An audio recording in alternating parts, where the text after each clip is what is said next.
Uniquely poised on the north coast of the island, sits an historical mass of land, once known as the metropolis of Antigua.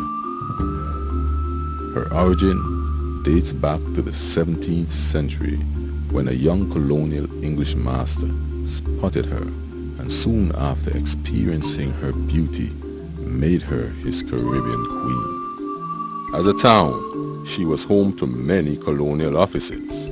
Ships came from near and far, luring her with power and wealth. She was strong, prosperous, and independent. It was in 1966 that real development came to St. John's.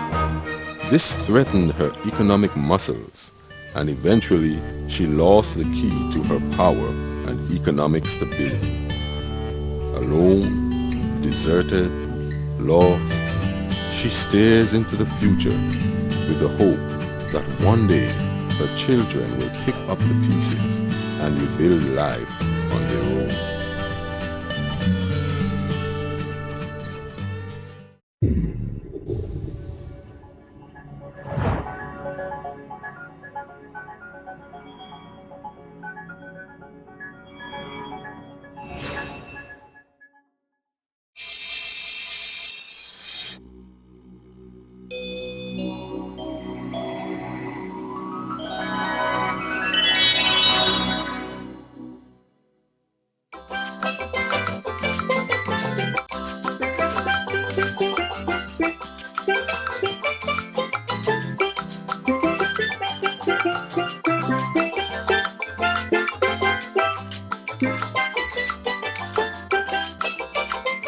Parham was the first town in Antigua, Barbuda. By 1663, we see a guy called Lord Willoughby de Parham coming in with a patent from the king to develop the entire island. He would have been from southeast England, from Suffolk, coming into Parham and pretty much replicating his location.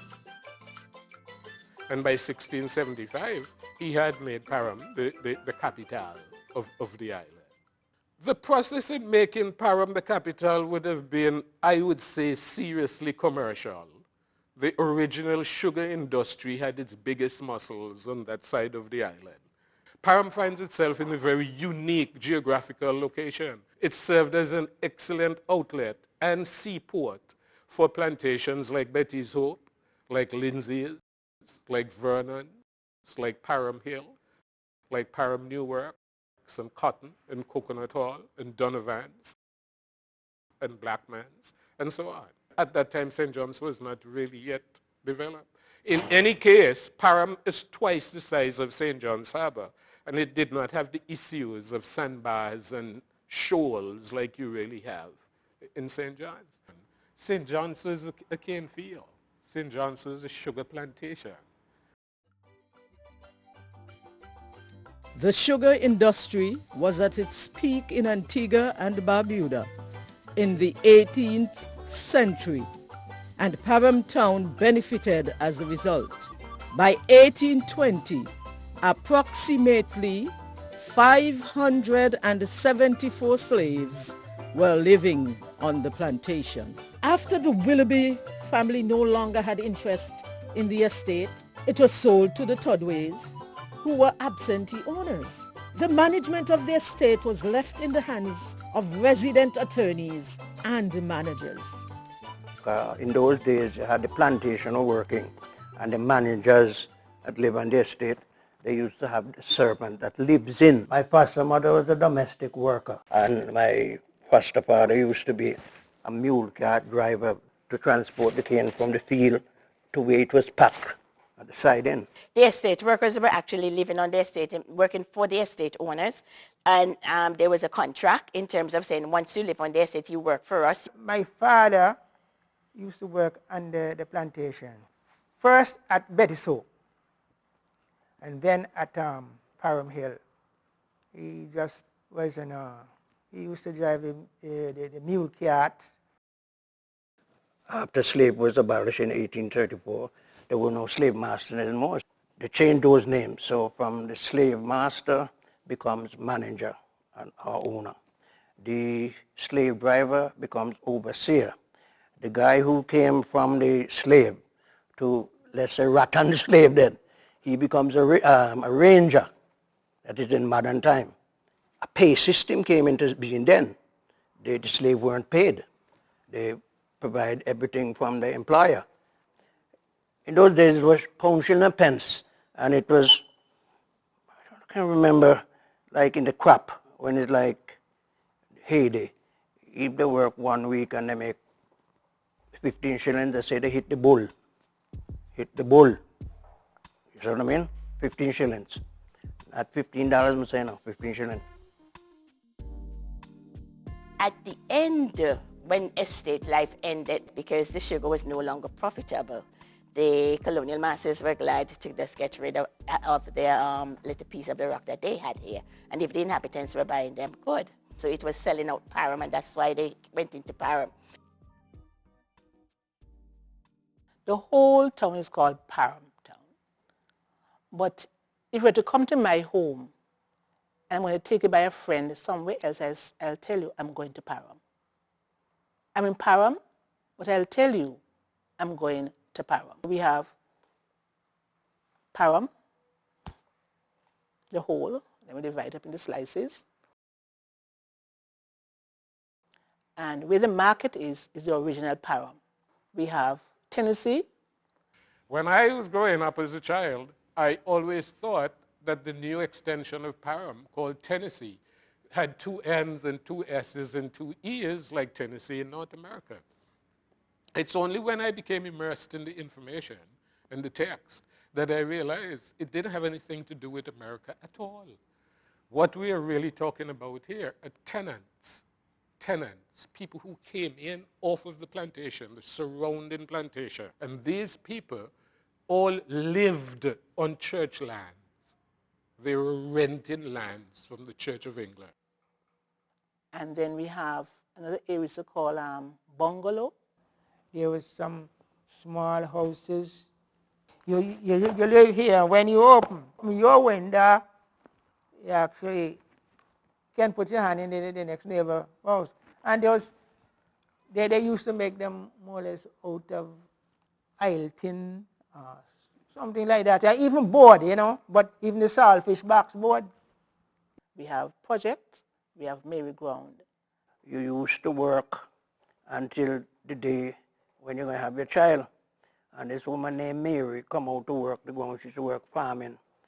And then she get into labor and had the baby right in the cane piece there. Because of the incident, they called the place Merry Ground. When you're coming in from the westerns, there's an eastern section there. That's the new road. Lodge is from Tamranchi area, come down to Catholic Church area there. That the station of called Station Street. Up street is anyway from the market up. Down street is from the market down. Then you have a road that gets you around the hill. They call that Lover's Lane. How it really got the name? Because on a bright moonlight, all the lovers would go around the hill. Not only lovers, but even young children would just walk in the bright moonlight around the hill.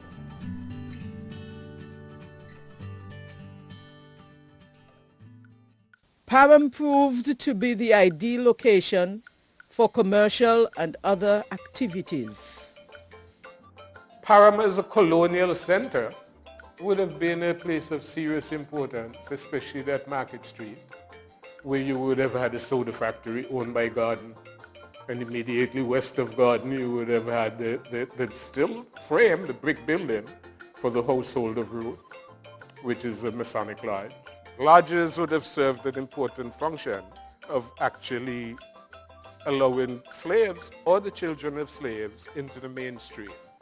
Because as late as 1887, we had the Archbishop of Canterbury, write into the Bishop of the West Indian Diocese, warning him that under no pretext should slaves or the children of slaves be allowed into the Church of England. And they will provide a little assistance to the poorest of the poor. They charge you an annual fee, which you pay yearly.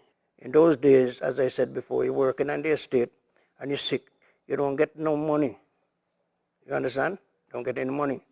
What you you do is you take the certificate and take it to the lodge where it belongs, and they will give you something per week, maybe 2 shillings a week or whatever it is. You used to get that until the doctor declared that you're fit to work. So in that way, they help. If you die and you don't have any means of burying you, they would provide you with the coffin and the whole expense of burying. It wasn't any expense either because the dead stay in the lodge. You still have the ruins of what was the then colonial office, and it is a colonial office that would have run everything in the colonies, right down to the education and the examination papers that we sat back then.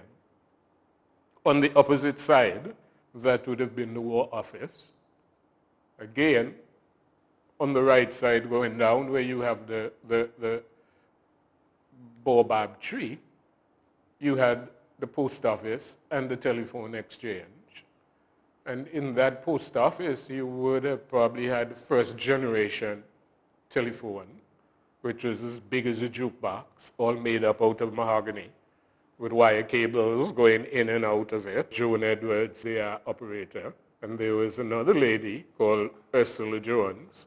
They were the two operators all of our lives. I believe my mother sent me to make a telephone call, maybe to the nurse or maybe to somebody up at a large estate.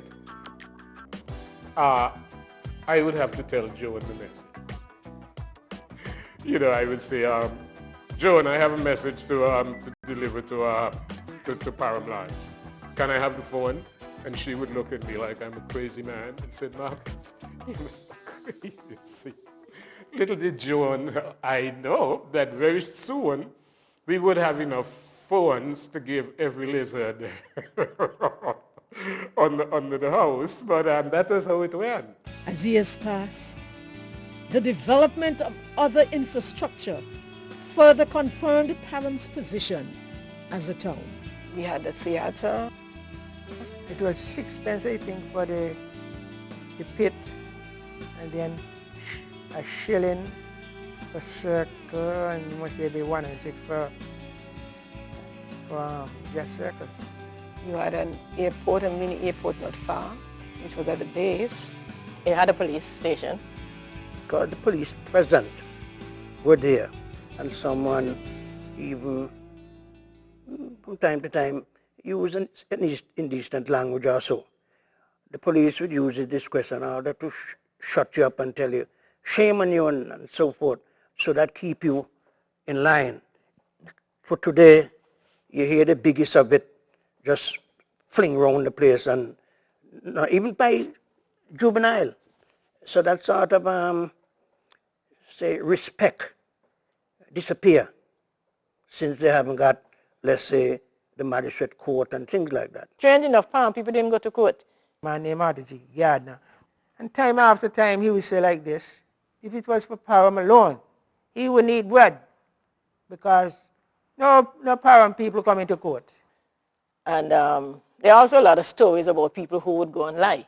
You know, there was this woman I was told went to court. The lawyer asked her, you know, what happened, and she explained.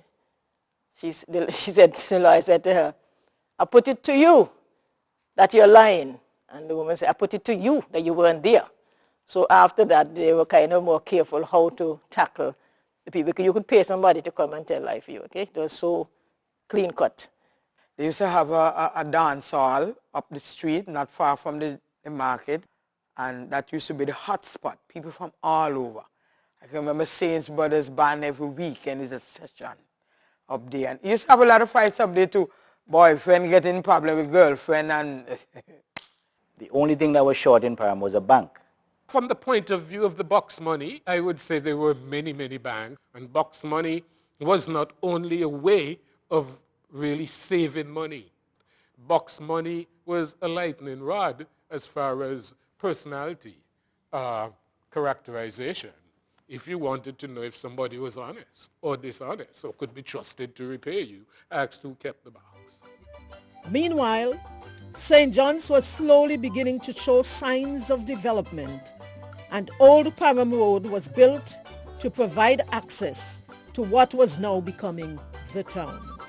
However, Parhamites saw themselves as totally self-sufficient. At that time, there were at least 6 seamstresses operating. You really did not have the luxury of a ready-made dress. You also had tailors. No decent gentleman or youngster came out in something other than a tailor-made pant. I would have grown up at the time when the place would have been loaded with shoemakers. There was a man in Parham called Mr. Thomas, and he was a very, very prolific sculptor. You would have had people like tinsmiths and blacksmiths and coppersmiths and goldsmiths.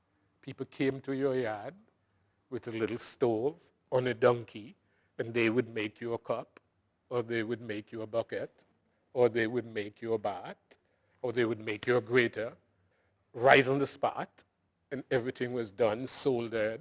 You paid them their money, and this was the world that we lived in. And it was for that reason that people really seldom came to St. John's. The word town is commonly associated with a certain type of lifestyle. However, everything, including how they lived, ate, and socialized, depicted village life. In Parham, they never had wattle house except one that I know of. And that used to make, as you know, from stick. You go to the pen, you could cut this wattle, and you plait it in, and you have to dig the post hole in the earth and so forth, and then put some marl on the floor and do something else with it. I was a very young child when I think I remember seeing a thatch roof where the Adventist church is now situated. They look nice inside because they used to get the coconut bough and plait the coconut bough. So inside like a ceiling, when you look up, the only thing, if you sleep in a trash house, you never know when it rain or not. Because the trash silent the raindrop. So you know, like, when you wake up like man, say, hey, plenty rainfall last night, man.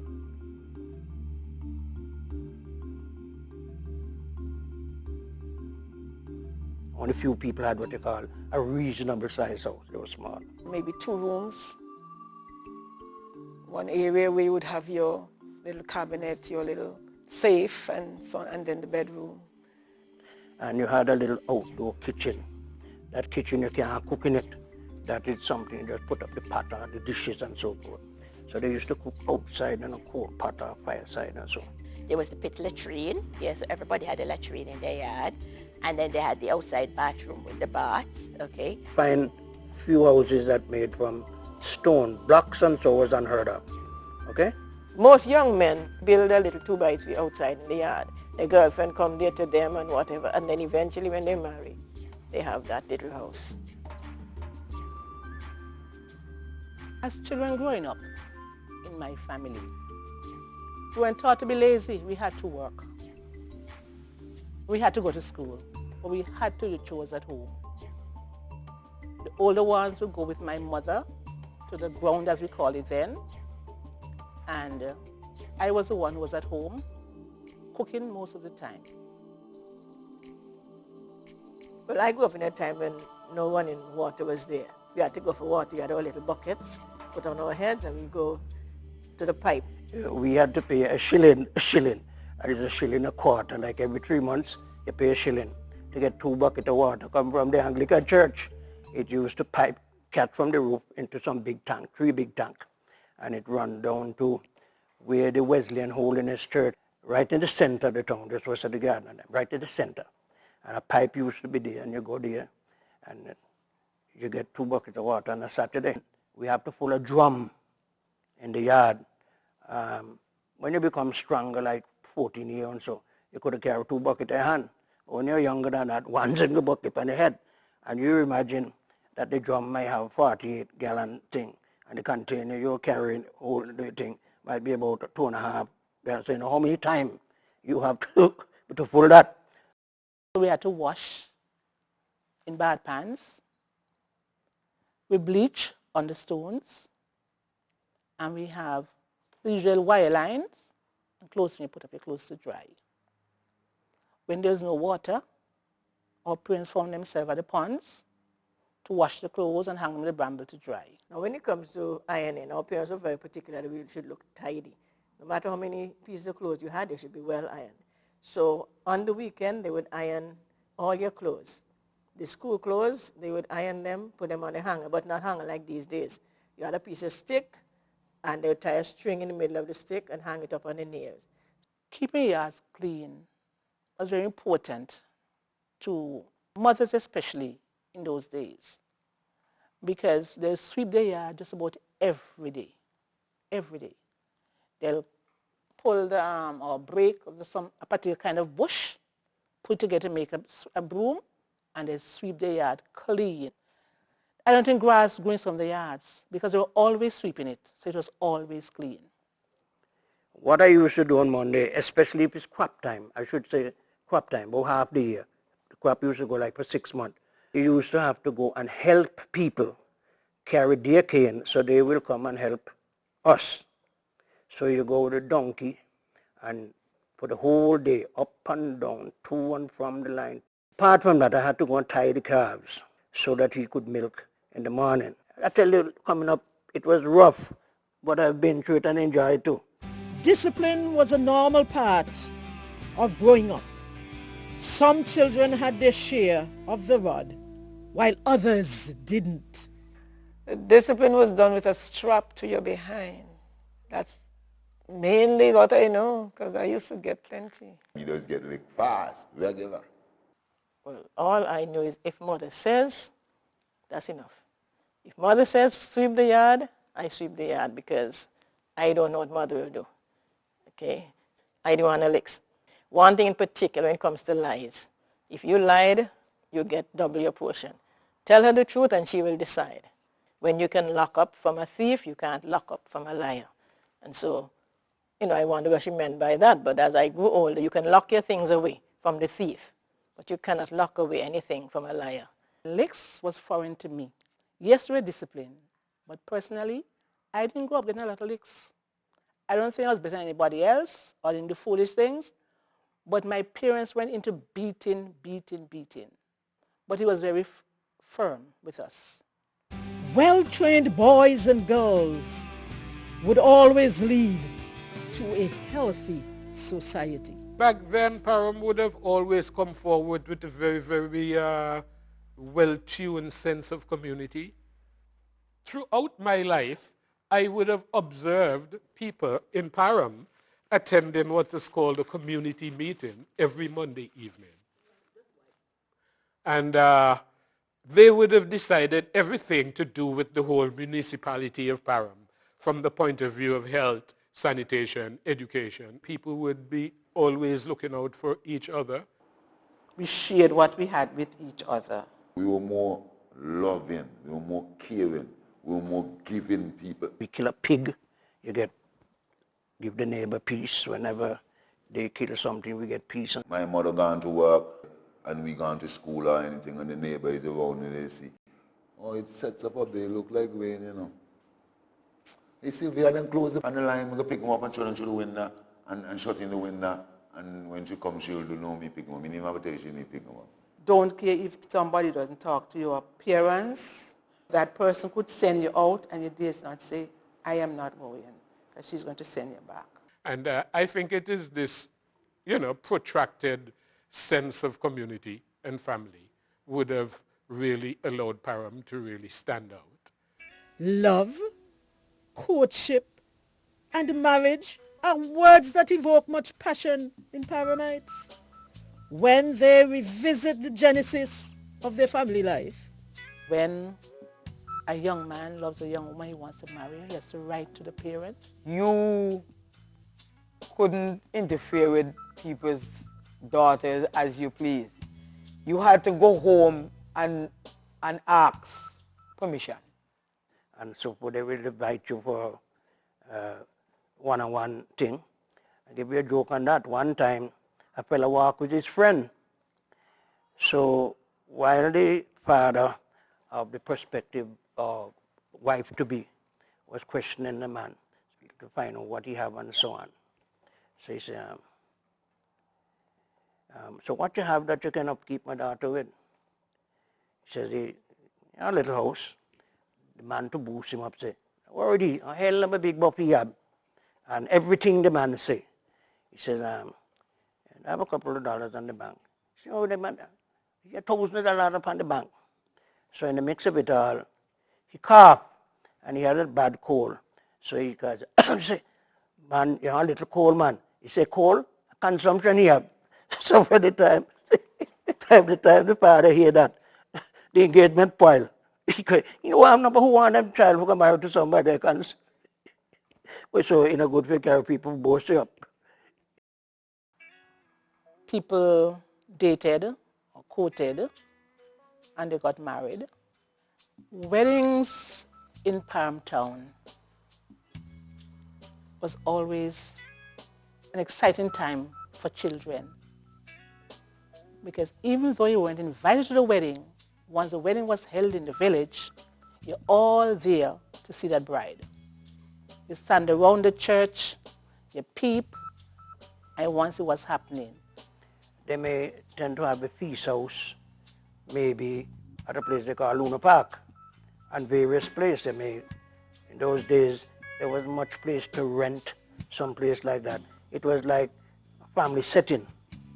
So you may find that they go to Uncle Charles. Uncle Charles have a fairly big house and yard, and they go there for the reception and so.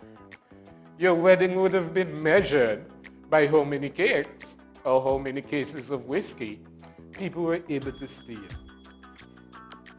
The whole idea of who owned the wedding was very, very serious with them, you know. And so at the end of the wedding, we were, you know, I would be there as a little boy hearing, but it moved with over 23 cake. And somebody would say, but for them the wedding? And you know, but it was generally measured like that. Weddings were an opportunity for you to get something for your house. You're just starting off, people would give you a lot of gifts because they wanted you to start off with something. Like somebody even give you a little change because they say you might have a few expenses. But in those days, you could not go to a wedding without a gift in your hand. You didn't feel right because everybody watched you. So if you're going up the stairs with two long hands, people look at you and would be bold enough to ask you if you're not carrying nothing at the wedding.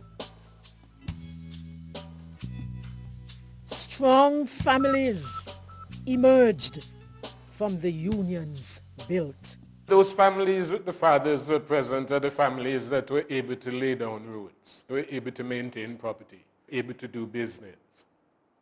Families like the Crump, they had a bakery and a fishing business and a shop and that kind of thing. You also had the Gardners. Well, Miss Gardner, she would make toffee. I've never seen toffee before. I haven't seen it after. Toffee is a stuff that it looks something like cake, it looks like pudding, but it's tough. And so she would make it to meet the time, which is 12 o'clock for school.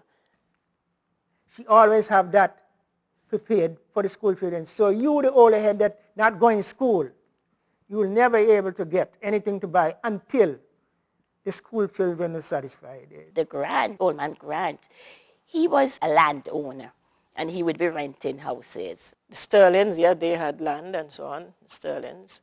The Westerns, they were fishermen. Reefers, my uncle was a tailor. The Gordons, her father was the sexton at the Anglican Church. The Richards. The Thomases. The Benjamins, okay, they're community builders. And their father was a fisherman. Every family has its good in it and it has its bad. Every family can lift if they so want to, or they can stay flat if they want to. Grandparents have always played an important role in the structure of the family. When the mother went to work, you're left with your grandmother. So you would learn to respect and obey your grandmother. And she, probably more than your father and mother, does do the flagging too. If parenthood is a CXC program, I guess you could say grandparents came. There were a few single-parent families, as well as some instances where the father figure was absent due to work. These situations created many challenges in the home and the wider society. Many of the homes are single-parent homes. Yes, there are quite a few who had both parents, but there are lots without fathers in the home. One of the effects, I would say, of that is that it would have given women a lot more power in the community. It was a very maternal, society. That would have definitely led to long-term consequences. For example, you would have had a lot of boys, from my memory, who did not grow up with a dad, ending up in Skerry. Despite this challenge, there were many characters whom Parhamites will always remember. Mr. Darrell with his boss. Poto, but the correct name I think was Charles Gums. He had some children still do baking in Pickett. There was this guy named Shegeju. Now, Shege was one of those guys who didn't have too much upstairs. So one time when we had a film show at school, because that's where we used to have our film show, they had a film about Jesus Christ. And as they were beating Jesus and beating him, Shege was there saying, yeah, give him to him, yeah, give him to him. And somebody said, Shege, is Jesus getting blows now? He said, oh gosh, and he started to cry, and he cried out to comfort him. Because in his mind, he was just, reacting to the film. And then you had another one named Dreamer. Now, Dreamer, my brother told me this story, that he would fall asleep anywhere at any time. So this day, they were playing cricket. And as Dreamer was bowling the ball, his hand went up with the ball, and he fell asleep right there. And then when he woke up, he just continued to bowl the ball. Joseph Myers. We used to call him Uncle Joe. Myers was one of the first black men to work in Antigua Sugar Factory. He was involved in accounting, etc., bookkeeping, they call it that days. He was the politician. He was a part of the gang with V.C. Bird, the people who were starting the new trade union movement. The Myers saw himself as a fighter for the workers, and that is what was coming up in between there. And as you know, he went on to be the representative for that area. He never lost an election in his life in that particular area. That was the extent to which he was actually revered in that part and quarter. And it's not to say he was a people's person in the sense that you'd see him on the street and chatting and going on and saying, come and have a little drink with me. He was a unique man in that he could tell you no, and he could tell you yes. He wouldn't say to you in your face, yes, and then go behind your back. He would tell you plain and straight that he wasn't going to do this because he didn't think it should be done. He was a teacher too. The people just looked up to him. And he was looking and fighting and for them all the time, silently. That is how he did his business. Fishing is to Parham as pottery is to Seaview Farm. Surrounded by the sea, the Parhamites embraced fishing as a way of life, which has been passed on from generation to generation. Sometimes you have a family, the father and his 4 sons, they're fishing. My grandfather had 10 children, 6 boys and 4 girls. And of the 6 boys, they all would have learned to fish. In our family, we had quite a bit of fishers. Well, my occupation was fishing, because that's what I made my father doing, fishing. I guess you can say it was my inheritance. Fishing is, for me, a steady source of income. It has formed basically my livelihood from growing up until now. And most of the things they used in fishing those days was provided locally. My father's capabilities were so much more huger than my own. He made his own fish pots. He made his own sails. He even made the tools that was used to make the nets that he fished with. He made his own knitting pins. And we would have gone down to the woods at Blackman's, and he would have chosen the cedars with the perfect V's, and he would have cut them with a cutlass. He didn't even have a saw at the time. And he would bring them home, and in no time, we had a 25, 30-foot vessel perfectly lined up. And These were serious skills that you really don't see boys having today. They used to use the bamboo tree to make fish pot. What they do, they look the bamboo, right, and they soak the bamboo in the water, in the seawater, and leave it there to soak for a week or two. So by soaking it into the water, it would get it more flexible. They split them in thin pieces, very thin pieces. Then you take out a few pieces, right? You know what size you make in the pot, because they doesn't use tape measure, right? They use a stick. And they sit down, especially in the moonlight, and they would plot one part of the fish pot, and then in several nights they finish the fish pot, and they carry it out. The mesh wires took over, then their nets, fish nets, gill nets, and of course nylon lined, hand lines. Those were principal methods of fishing that we used. Dispersing of the fish, the women would generally come to the beach for a specific time. I was very interested to watch the mothers scaling the fish there one time. Got them, do whatever they have to do, and then take them home. Because water was not readily available at the top. There was no ice and so on in those days. So you'd bring in the fish and you'd call all around the village. Sometimes they would go to places like All Saints and so on where there's no seawater and try and sell them fish. When I started going fishing with them, I used to say, Daddy, why are you taking out that small fish? She would say, oh, remember Alice down the road. She can't afford a pound, so we're going to give her some today. Basically, would have fed the whole village with fish by now, you know, versus now, if a fisherman goes to sea, his catch is for his purse, rather than taking care of others who are less fortunate in the community. In addition to fishing, our forefathers found other means to sustain their families. Every family, literally, had the ability to produce their own food on an agricultural level, and it was ongoing. It was going on alongside whatever they did, you know, otherwise to make life. You're a fisherman, you got to grow some potatoes. You're a carpenter, you're growing some corn. You're a stonemason, you still have your own anchovies, as the situation might be. And of course, everybody had animals. And so meat and vegetables were always solved. It was an amazing model that we would have managed to lose, I would say, in 50, 60 years of modern living.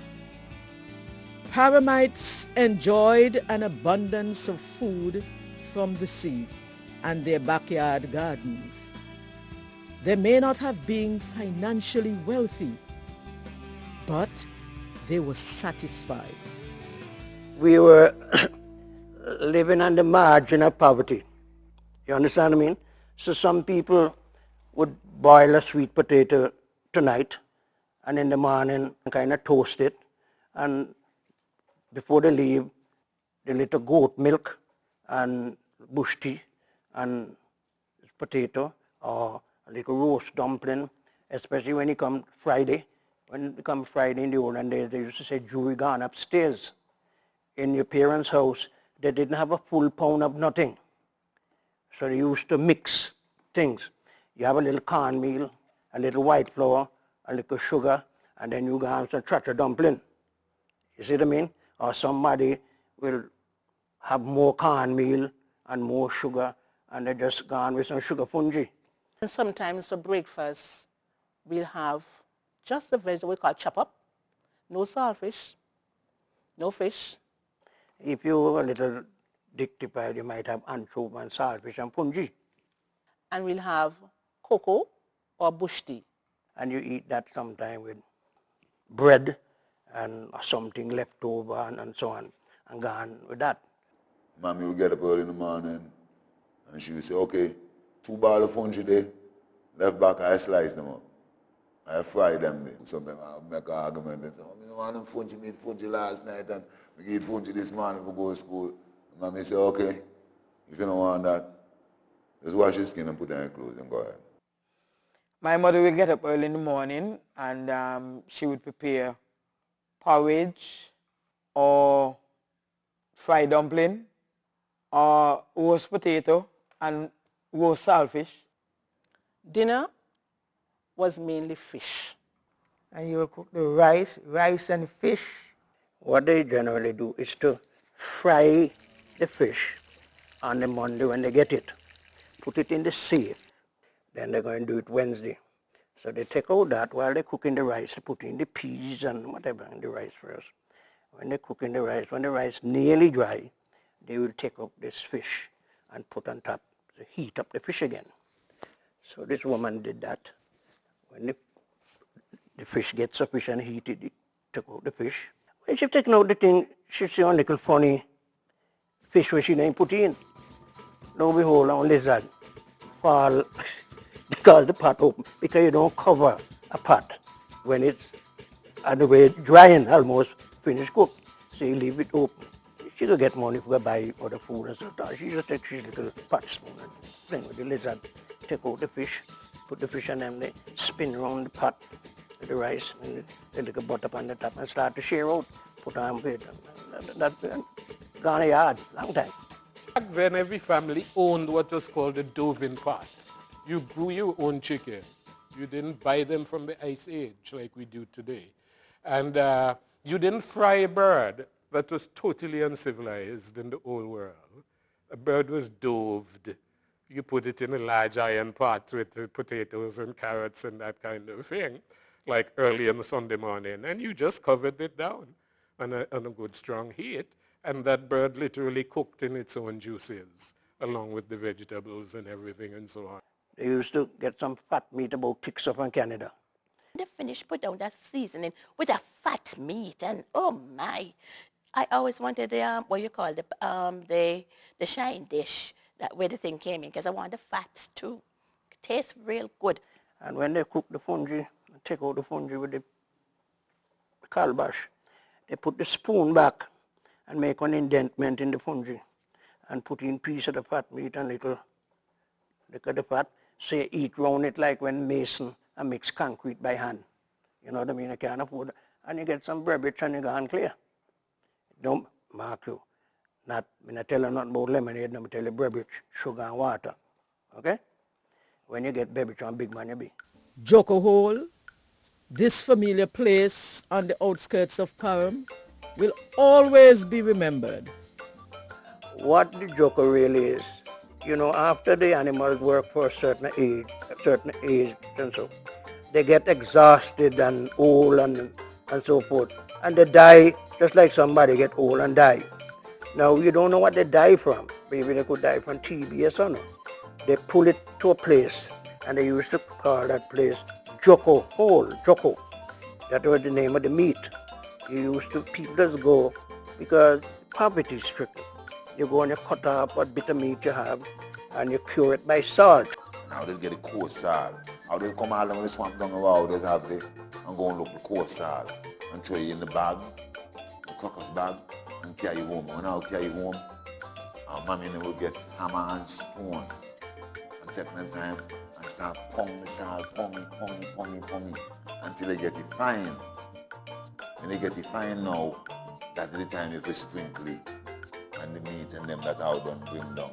They hang it on a wire like a clothesline, so you get the sun all over it. And then later, after it's cured, you use it for your, in those days, seasoned rice and whatever it is. I put it in the pepper pot. It was nice for that, but it was sanitary. When you're curing it, it has a lot of maggots in between the meat. And when it's salt, cured, don't care what you do, you still have maggots hidden in some part of it. Then when you go to cut it up now to cook, and you soak it, you will see some of the maggot float out on the water and things like that. But you never can get out all. And then they just cook it in the rice. You have to eat it because you didn't know any better anyway. So it was like nothing. You see what I mean? They used to call it Joko. What the Yankee them usually have is like, you know, they have the base. So when they bring down food and so on, they don't use the food as much. It's still frozen, you know, but, you know, expiry date so close. Load it up in a van and bring it up to a place they call Crabs, right? They usually go and dump them up there. And then we, the people of Parham and Piers, usually know the days that they go and dump these things. And then people will start to tell people, Choco, go up tomorrow, you know? So we hope that you're ready, because Choco, go up and you know you have to set up yourself or go load up yourself. You know, sometimes in the night, like if you go tomorrow, people will go tonight and start to carry them bucket and them basin and bath and so, and carry them close by. So when tomorrow come now and the Choco go up, you only walk with your long hands, so nobody really know where you go, because nobody want people to know where they go at that time. You understand? A lot of things they dump, you know. Not a little bit of things, you know, a lot of things. All sorts of things that you can call canned stuff. Just name it. And everything, ice cream and all sorts of good things. I ate a lot of them, and I love them, oh Lord. You call them jocko, but we call them, yes, good eating meat, boy. Well, every house and every yard have jocko. From the last end of Parham, up at the top, which go into Crabs, to the bottom end of Parham, coming down to Blackman's down there. Well, you could have stayed down there and smell jocko. Because what happens, when people cook, you light up the whole place. The whole place think of jocko. You hear, sometimes you go sleep and you wake up, you still smell a jocko no matter where it is, so you can't get the center for you. You hear, when good old people just have something in Catholic and so the old people have that kind of thing. And I just drop one little bit in the water until I wash I can properly in the car. After I go to school, teacher smell think of jocko and then I get no fight in I know what the picking here. What the jocko does be really one type of meat, you know. There's be like saltfish and red herring and mackerel and meat and different things. So everything out there is called jocko.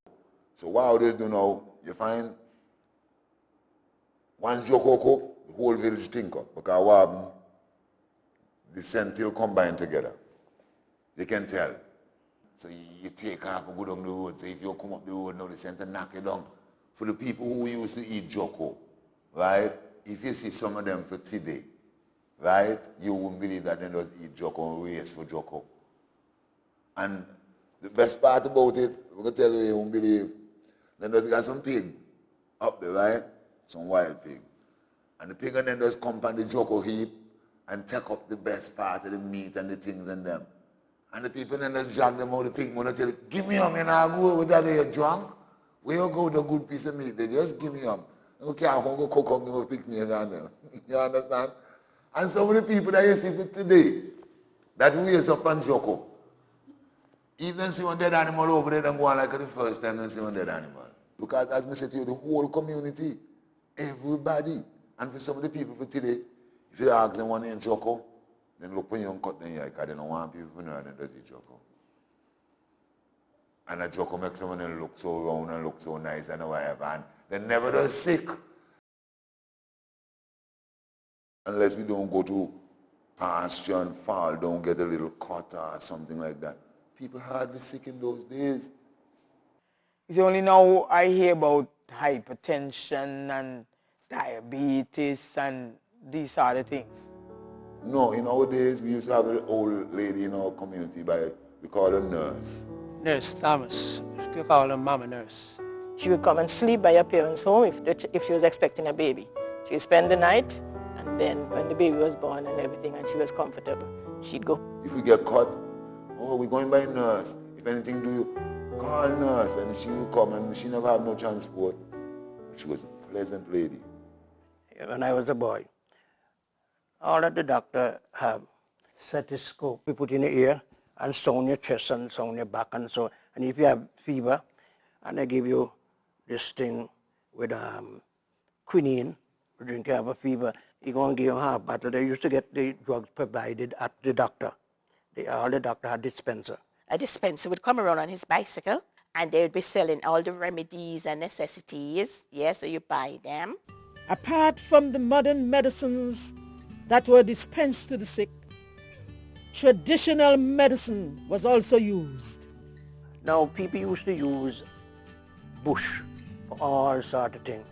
And we got that from our African ancestors. I recall the bushes. I did not like bitter bush, but bitter bush was given to you or some form of purgative every 2 weeks or so.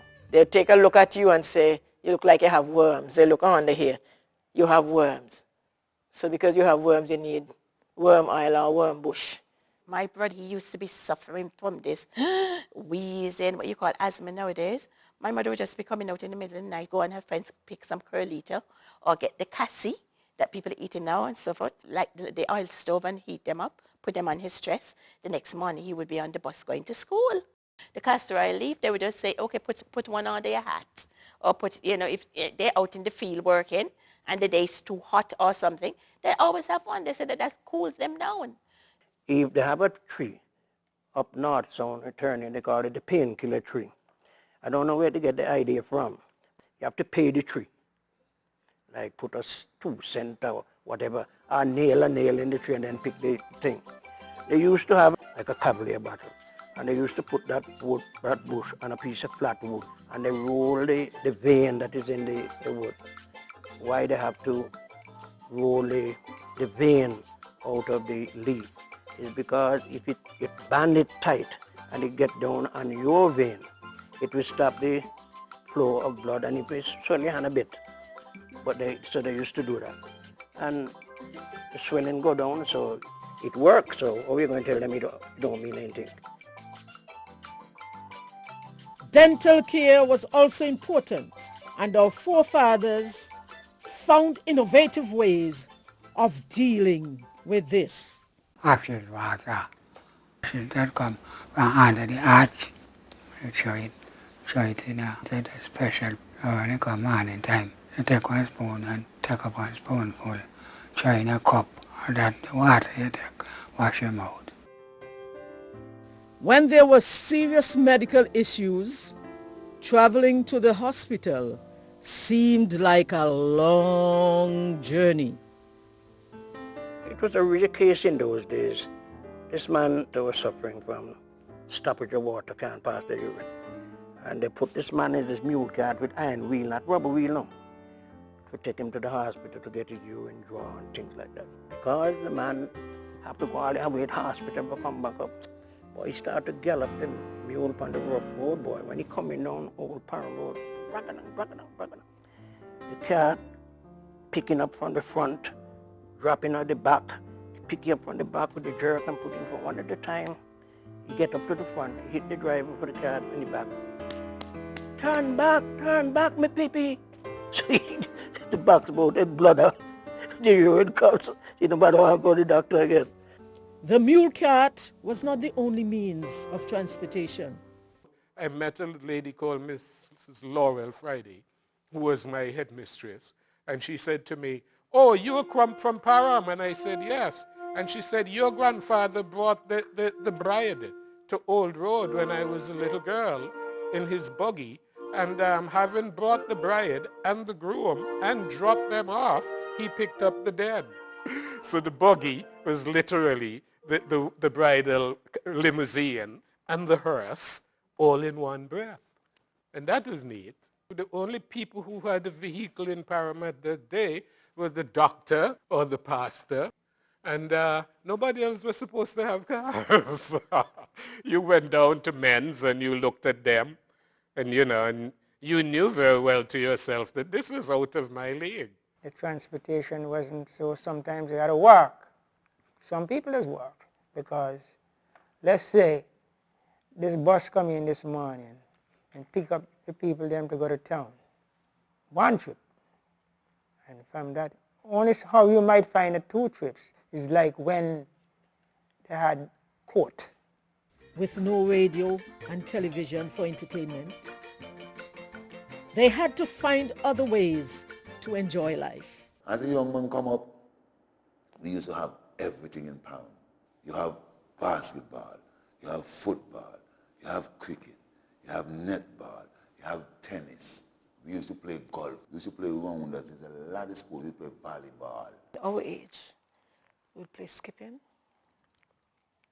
play stones, develop worry, even though we don't know, some of us don't know how to play. Marbles. I loved playing marbles. We enjoy playing marbles. At school, everybody, boys and girls, would have their marbles in their pocket. We have a season for trap. You have another season for kite. And there always been a season for cricket. You have to play like a cricket while you're born in Antigua. Parents couldn't able to buy this amount of ball and so forth. So you use lemon as well as use even cloth. The same bag that white plum cornmeal used to come in, bag twine, and you would knit it around the ball. And you used to take like what we call like the palm tree. You take apart the palm tree branch and make bat and so forth. Everybody do a little cricket. Then during the war, I don't know where it came from, but the Parham area used to have a big crepe thing. It used to come drifting at the shore. Not Parham, but up Norris, which is east of Parham, again Island. And then people used to cut a piece out of it. You had to wet the knife and cut it and round it up the best you can. But if it hop here, it goes so high that it nail up at the end of the building. But they used to play cricket with it. Whenever the school get recess, we go to like play something like Hawkins. I don't know if you realize that. They get the ball, they school the ball and they catch it. Someone catch it, one time we catch it, all of you around, and then you start to fling it after the nearest one or whatsoever, and they catch the ball and it's catching it. You start to cock one another, so something like that. Board games cannot be excluded. The worry, the drafts, and the cards, especially the worry. The worry was very much like the soundtrack of the day, for the main reason that it never stopped at the public market. It just went on all of your life, you know. When I said never stop, I mean never stop. People played all night, all day, for years and years and years. Anytime you pass the public market, there were people sitting there playing 2, 3 o'clock in the morning, or 2, 3 o'clock in the afternoon. Big names like John Carr and Keatley Turner and Thompson Richards, and a man called Baderation, just to name a few. You can't come from Parham and say you can't swim. That's a disgrace. So life is associated with the sea. Learning to swim was like school. They have three sections around by the base where we usually swim. We start off in a little place we call Sisters. Yeah? There is where you walked in. Then you do a little swim, a little swim, a little swim. So after you graduate from Sisters now, we have to go to Wharf. Okay? Wharf is a place where your foot cannot touch the bottom. Jordan is a jetty higher than where we usually started from. When you go up there, we will just run off from maybe about from here to the wall over there, and then we jump over, you know? And then we start to swim, do a little thing, then we meet our little friends over there in the water. Parham Town is synonymous with sports, and Parhamites pride themselves in being the best in any sport, especially football. Parham used to be the #1 football team in the country. Parham used to produce some of the best footballers you can think about. And we used to have a rivalry that's going on throughout the whole country. We were playing at Police Ground just here. Yeah? We have a very good spectator by the name of Oakland Evanson. He was one of our biggest spectators because we used to travel, yeah? But it doesn't matter what we are doing or where we're going. He will take the time off and come and watch us. And while we were playing there at Police Ground, we were playing against Pierce Village. It was a decider for us, you know. The one who wins goes up and the one who loses stays down.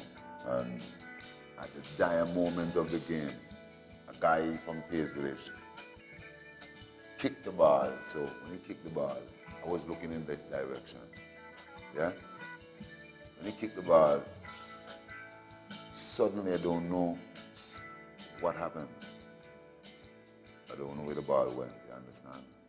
Then we realized that the ball gone over. Yeah? I've been standing up looking in that direction. At the last moment glance, something tell me to look back. So suddenly I look back and I see the ball. And the guy ran and he hit the ball. So when he hit the ball now, the ball will go in the V to go and shoot, you know. A lot of people don't run onto the field and say, goal, you know. I just jump back and do that and touch the ball. And the guy there, Oakland, Mr. Evanson, he was just there and he couldn't believe that I stopped the ball. And he was just there jumping up. And suddenly he just fell down and lost his life. From that I stopped playing. He died at the age of 35. And I tell myself, this ain't true. A man's life can't be as simple as not even for ants. Yes, there have been sad stories, but despite that, Parhamites found ways of entertaining themselves. The singing meetings and the cantatas. The singing meetings were huge. One of the biggest surprises for me at a singing meeting, what you had was an oratorical competition. And you literally had people who had never learned to read or write on a formal level taking part in these oratorical competitions all around the country, handling the King's English in fine form, so to speak. There were no end of concerts. The AYPA would have taken care of that, the Anglican Young People's Association, in that these concerts were what you would call a penny concerts. Penny to put Sandra on the stage to sing. Penny to take Sandra down. Penny to put back up Sandra to do an ugly face, and you had to do it. You know, it was really very, very dynamic. It was just raucous, a couple hundred people in the audience, and the pennies are flying. Religion played an integral part in this unique community. The early churches set the standard. Main churches in Parham was Anglican, Methodist, and the Pilgrim Holiness. Until after the time all the denomination came in. The Anglican Church was the predominant denomination from as early as the 1840s. During the years growing up in Parham, good things could only happen to you if you were an Anglican. The chances of you getting a car, you had to be an Anglican. The chances of you having a telephone, you had to be an Anglican. The chances of you playing on Parham's school team, school cricket team, you had to go to Anglican Sunday school. Marcus, you go mission. Cool. You know, I had to stay one side. Another boy who went to Anglican Sunday school would have gotten the nod. You know about the Creator and things like that. And some people live by the teaching, you know what I mean? And they teach them the right thing, they don't really depart from it. Parents not pick and choose where children go. They must go to Sunday school, wherever Sunday school is held. And I had to go, so it's all part of me up to now. Well, like I said, if the elders weren't going, they'll see to it that someone else will take you. So you didn't have a choice. And when you go home, you'd have to tell them your golden text, now they're calling it memory verse. And some families would not get their food until, but because I know who I had to deal with, I had to learn everything and go home. For Parhamites, there is an inextricable connection between religion and education. Education was in the hands of the church. If you learned to read or write back in that day, you were going to be an Anglican or a Catholic. It could not happen outside of that. It's not going to happen outside of that, because education is literally being disseminated by Catholic and Anglican priests, unless you're going to a Moravian school or a Methodist school. You had a system whereby the presiding Anglican priest would literally become like, well, the headmaster figure. Parham School, which was well established and would have been built at the end of the 19th century, would have solved all the entry-level problems of education. When you had people like Augusta Hill, Teacher Pepsi, Miss Hyacinth Reefer, Sheila King, Muriel Griffin, Veron Gordon, a team of well-heeled and well-trained people who were now able to take the education, primary education, of the local population in their hands. Mr. Knowles, I can remember clearly because he was a headmaster, but every Wednesday he would teach the junior 3 children mathematics. And he'll come to the class with his belt rolled up in his pocket. I wasn't a mathematician. And when you go to the blackboard and you can't work the math, you know what happens. The belt follows you. He was strict, but he loved singing too. And always we had these nice little plays and so forth. Always had that tuning fork. And we were listening and singing. I loved him for that, with all these kind of nice things. And I still know a song that said, as I went up to Sandgate, to Sandgate, to Sandgate, I went up to Sandgate, I heard a lassie sing. Oh! Teacher Pepsi, we call her. It's Mrs. Hill. Teacher Pepsi put us on the floor, have these sweet drinks, we used to call it, you know, the sweet drinks. Then we used to have all the cork, etc., and we'd count them and so forth. Hyacinth Reefer, she was an infant school teacher, very young, and a very good one. I think she made a good infant teacher until she retired. There's an elderly lady there in Parham who actually teaches nearly how much generation of Parham. And her name is Teacher Hermie. Her school up by the Methodist Church. Maud Joseph Gardner. Oh, God, you honor me. Think I'm out the best in the sun. If she didn't see at school one day, she come out your yard the other day. Come find out. She taught us at school for years. At one time she would say, well, I mean, she taught you, your children, your children. She stayed there so long. Yes.